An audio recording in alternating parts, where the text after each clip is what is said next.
आज हम दुनिया के सबसे सफल लोगों के उन टॉप फाइनेंशियल सिस्टम्स और रिसर्च को बिल्कुल आसान तरीके से डिकोड करने वाले हैं। इस पूरी चर्चा को हम 4 बहुत ही अहम हिस्सों में बांटकर समझेंगे। सबसे पहले बात करेंगे मिडिल क्लास मनी ट्रैप की, फिर देखेंगे कि अपना फाइनेंशियल माइंडसेट कैसे बदला जाए। उसके बाद हम असली वेल्थ के विज्ञान को समझेंगे और आखिर में नौकरी और बिजनेस के बीच की उस असली सच्चाई को डिकोड करेंगे जो अक्सर हमसे छुपाई जाती है। तो चलिए शुरुआत करते हैं अपने पहले पॉइंट से, जिसे समझना सबसे ज्यादा जरूरी है, मिडिल क्लास मनी ट्रैप। अगर हम अलग अलग डेटा और फाइनेंस के सोर्सेस को एनालाइज करें तो एक ऐसा पैटर्न बार बार सामने आता है जो सच में चौंकाने वाला है।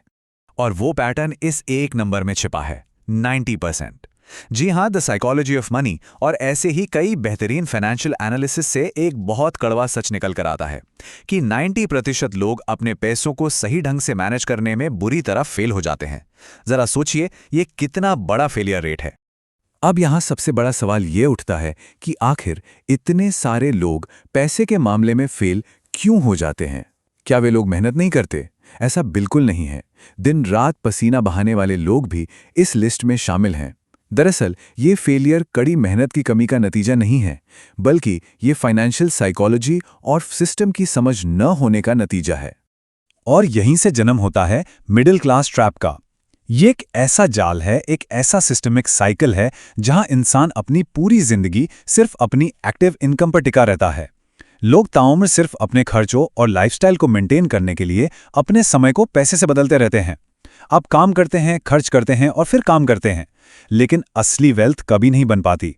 इस खतरनाक ट्रैप से बाहर निकलने के लिए सिर्फ और ज्यादा काम करना इसका समाधान नहीं है। यहीं पर हमें जरूरत पड़ती है अपने फाइनेंशियल माइंडसेट में एक बड़े बदलाव की, क्योंकि याद रखिए, कोई भी वेल्थ पहले इंसान के दिमाग में बनती है और बाद में उसके बैंक अकाउंट में। बॉब प्रॉक्टर ने जो मिलियनेयर माइंडसेट का कॉन्सेप्ट दिया है वो सच में एक गेम चेंजर है। 0 से 100 करोड़ तक का सफर कोई किस्मत का खेल या तुक्का नहीं है। इसके लिए एक बड़ा पैराडाइम शिफ्ट चाहिए। सबसे पहला कदम है पैसे को लेकर अपनी उन पुरानी सीमित सोच को तोड़ना जो हमें आगे नहीं बढ़ने देती। उसके बाद एक लेजर शार्प फोकस के साथ एक्शन लेना और सबसे अहम बात, वेल्थ क्रिएशन को एक प्रेडिक्टेबल सिस्टम की तरह देखना शुरू करना। इसी माइंडसेट को अगर हम जापानी संस्कृति से जोड़ें तो वहाँ क्वाइट वेल्थ यानी शांत संपत्ति की कुछ कमाल की आदतें देखने को मिलती हैं। आज के समय में समाज का वो दिखावा और फालतू खर्चे ही लोगों को ट्रैप में फंसाते हैं, लेकिन इसके बिल्कुल उलट सादगी, अनुशासन, फालतू खर्च से बचना और काइजेन यानी हर दिन छोटे छोटे सुधार करना, लिटरली यही वो आदतें हैं जो आपको लंबे समय तक टिकने वाली एक सस्टेनेबल वेल्थ बनाकर देती हैं। इसीलिए कहा जाता है कि सफलता सिर्फ कोई इत्तेफाक या किस्मत नहीं है, ये पूरी तरह से पैसे की साइकोलॉजी और हमारी रोजमर्रा की आदतों पर टिकी होती है।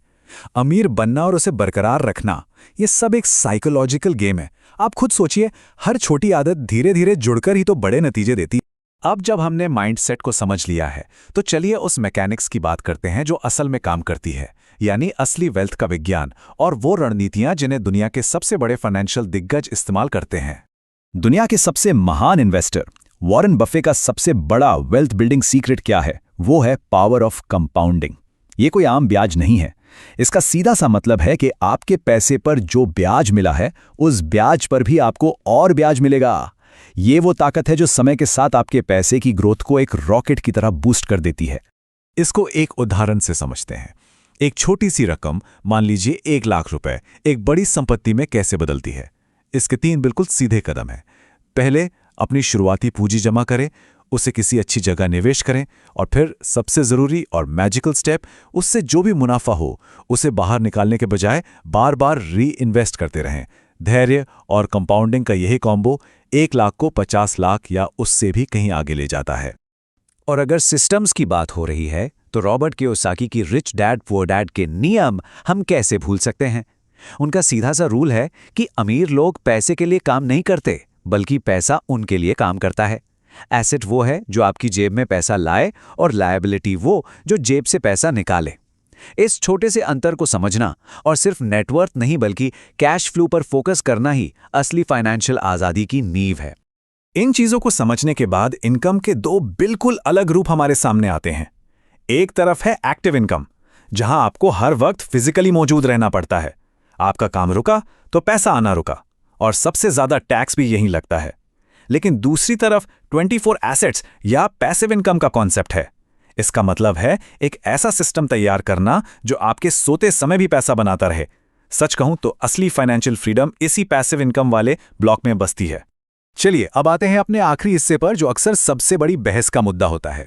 जब बात प्रैक्टिकल एग्जीक्यूशन की आती है तो नौकरी और बिजनेस की असली सच्चाई क्या है? कई एक्सपर्ट्स इसका बड़ा ही ऑब्जेक्टिव एनालिसिस करते हैं।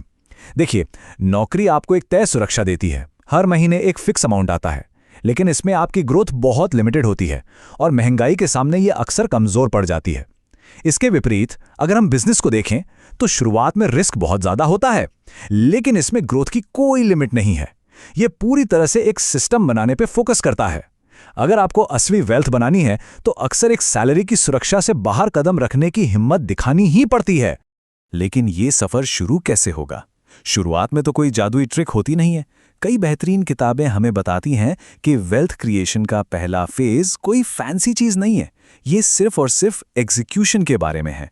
अलग अलग तरीकों को आजमाना और किसी भी तरह अपना पहला महत्वपूर्ण माइलस्टोन यानी पहले 1 लाख का आंकड़ा पार करना ही असल शुरुआत है। और इस पूरे गेम में टिके रहने के लिए एक बहुत पुरानी और कमाल की फिलॉसफी है। फाइनेंशियल दुनिया में सफलता पाने के लिए सिर्फ शेर जैसी ताकत या दिन रात की मेहनत ही काफी नहीं है। आपको एक लोमड़ी जैसी चतुर रणनीति की भी जरूरत होती है। सिस्टम को समझना, आने वाले लिस्ट को भांप लेना और बिल्कुल सही समय पर सही चाल चलना, ये अपने आप में एक बहुत बड़ी कला है। तो इन सभी बेहतरीन सोर्सेस को डिकोड करने के बाद आज के इस एक्सप्लेनर का सबसे बड़ा टेक अवे क्या है? ये एक बहुत सीधा सा सवाल है जो आपको खुद से पूछना है। क्या आपका लक्ष्य सिर्फ कुछ पैसे कमाकर अपनी लाइफस्टाइल मेंटेन करना है, या फिर एक ऐसा पक्का सॉलिड सिस्टम बनाना है जो आपके सोते समय भी बार बार आपके लिए वेल्थ जनरेट करता रहे? आज की इस पूरी चर्चा में हमने जो भी सिस्टम समझे हैं वो इसी बड़े लक्ष्य तक पहुंचने का रास्ता है। इस सवाल पर आज ही जरूर विचार कीजिएगा।